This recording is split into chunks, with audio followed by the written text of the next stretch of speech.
Assalamualaikum warahmatullahi wabarakatuh.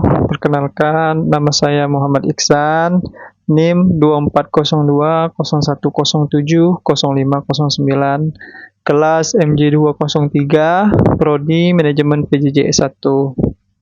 Baiklah, saya akan mengulas tentang fenomena yang terjadi di sekitar kita dan dikaitkan dengan beberapa poin dari topik mata kuliah Estetika Humanisme. Saya mengangkat tema tentang fenomena media sosial antara estetika digital dan nilai kemanusiaan.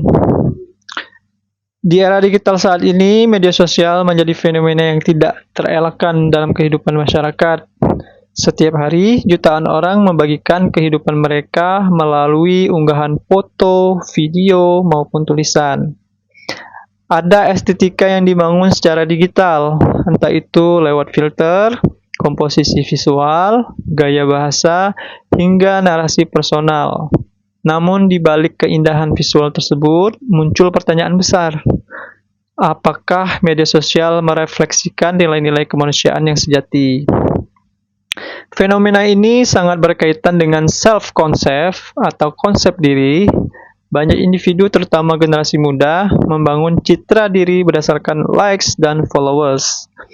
Identitas yang mereka tampilkan seringkali bukan cerminan jujur dari siapa diri mereka, melainkan versi terbaik yang dianggap pantas untuk dilihat dunia. Estetika yang dibangun pun menjadi dangkal, kehilangan kedalaman nilai-nilai humanistik seperti kejujuran, empati, dan keaslian. Dalam perspektif psikologi humanistik, manusia sejatinya memiliki potensi untuk tumbuh menjadi versi terbaik dari dirinya. Namun, jika pertumbuhan itu diarahkan hanya untuk mengejar validasi eksternal, maka keutuhan sebagai pribadi akan terfragmentasi. Nilai estetika dalam konteks humanisme seharusnya tidak hanya dinilai dari keindahan visual, tetapi juga dari keselarasan antara ekspresi luar dan isi dalam.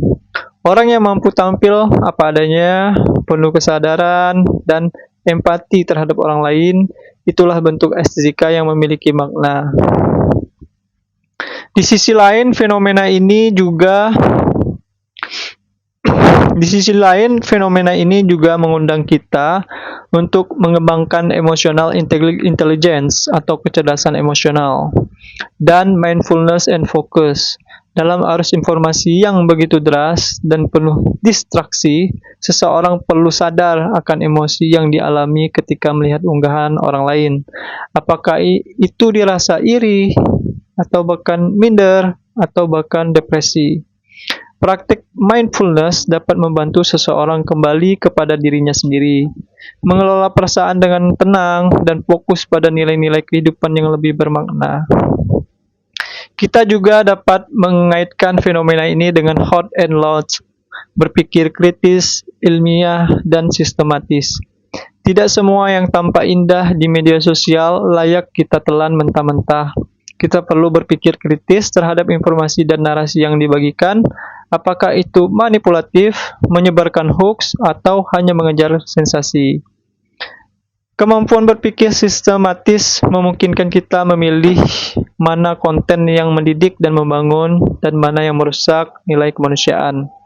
Sebagai penutup, saya akan mengajak untuk tidak hanya menjadi penikmat estetika di media sosial, tetapi juga menjadi penggerak nilai-nilai kemanusiaan di dalamnya. Estetika humanisme tidak hanya terlihat dalam gambar yang indah, tetapi juga dalam tindakan yang tulus, kata-kata yang menyentuh, dan narasi yang membangun empati. Inilah tantangan kita di era Society 5.0, menghadirkan teknologi yang berakar pada nilai-nilai manusiawi. Demikian ulasan dari saya, semoga bermanfaat. Atas perhatiannya saya ucapkan terima kasih. Assalamualaikum warahmatullahi wabarakatuh.